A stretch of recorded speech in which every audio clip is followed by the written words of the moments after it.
Body is closer, trying to leave what Allah don't want him to do. Al-Makari. Allah said, don't drink alcohol. But alcohol is good. In dunya, people love alcohol. When you have somebody, a friend, who is non-Muslim, and he tell you, brother, are you drinking alcohol? And you say, no, I don't drink alcohol. He said, how do you enjoy yourself? For him, thinking that alcohol is the way of enjoyment, isn't it? When you have a young man who are not Muslimin, they indulge in doing haram, fornication, doing bad of things. When they see a good Muslim who is not doing that, they ask you, how do you feel good in dunya? So these are makare. These are forbidden things that Allah forbids us. And they are closer to Jannah. So when you are able to leave those things, Jannah is where? It's good, it will be for you. But ash-shahawat is good in dunya, and shahwa also is closer to what? To hellfire.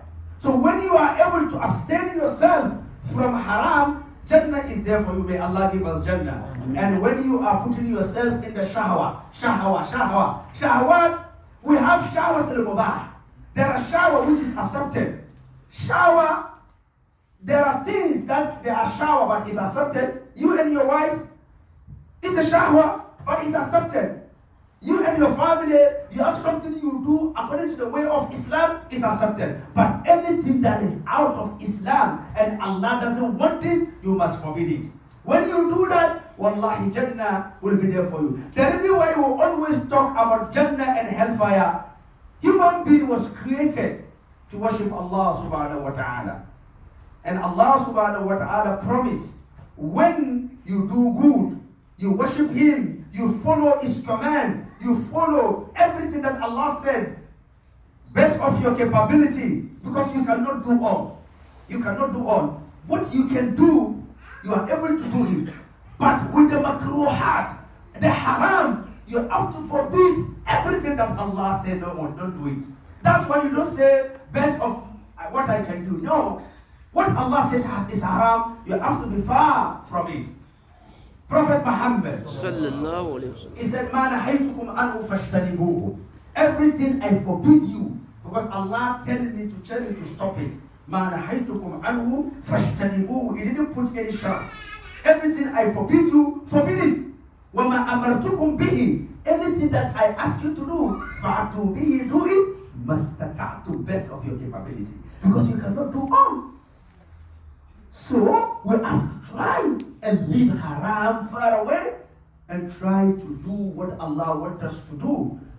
It's a promise. And Allah subhanahu wa ta'ala does not break His promise. Inna Allah la yukhlifu al-mi'ad. Allah does not break His promise. He has promised anybody who worship Allah and follow the righteous deed, Jannah will be there for you.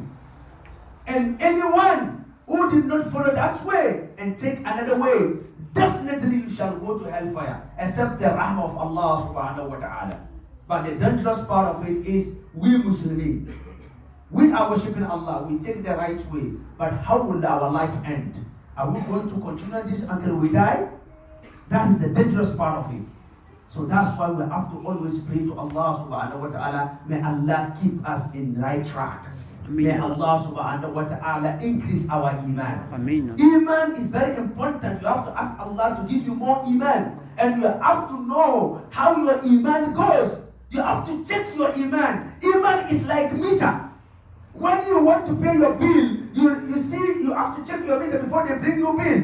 The same thing Prophet Muhammad sallallahu alayhi wa sallam said, Hasibu anfusakum qabla an tuhasabu. Judge yourself before you shall be judged. When you go to your bed, when you lay down, ask yourself, these 24 hours in this day, what did I do for Allah subhanahu wa ta'ala? If Allah will take me today, what did I do? What wrong did I do? If you did wrong, you hate somebody, you did something to somebody, when you're sick, but say, when you're bed, say, Allah, forgive me for what I did.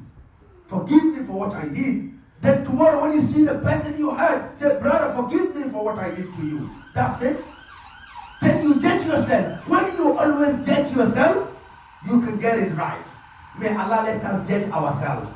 May Allah let us see the ibadah we are doing, so that we see that every ibadah we are doing is still little. We have to do more and more and more. Prophet Muhammad. May Allah bless our beloved Prophet Muhammad. He said, when you are seeking for dunya, seek for dunya ka'annaka la tamutu abada. When you are seeking for dunya, seek for dunya as if you shall not die. It's up to you. If you work 8 hours, go and work another 8 hours. Go, seek for it. Because you want to have more. And don't think about dying. Because when you think about dying, you stop work hard. That's what Prophet said. But when you are seeking for akhirah, كَأَنَّكَ تَمُوتُ غَدًا. Seek for judgment day as if tomorrow you shall die. So when you are worshiping Allah, worship Allah as if that is the last day of you on your surface of earth. Because anything can happen to you the next minute of your life. In this case, imagine if one of us is being told, tomorrow you shall die. How will you worship Allah subhanahu wa ta'ala? That's how Prophet Muhammad advised us. When we are worshiping Allah, that very minute that we worship Allah, we should worship Allah as if this is the last worship of us.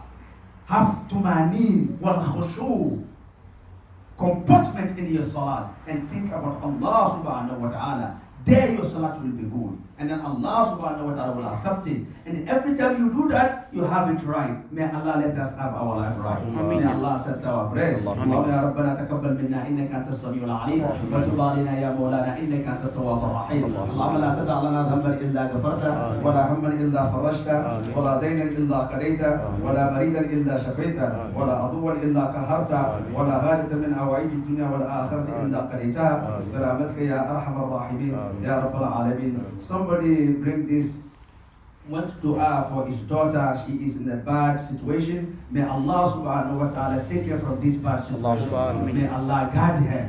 The problem she is facing, may Allah take it away. By the blessing of this day of Jummah, may Allah take it away. May Allah subhanahu wa ta'ala accept our prayer. All of us here, we have problems. We are human beings. Allah give us the problem. He is the one who is going to solve it. May Allah solve our problem. May Allah solve our problem. May Allah accept our prayer. اللهم يا رب تقبل منا انك انت السميع العليم.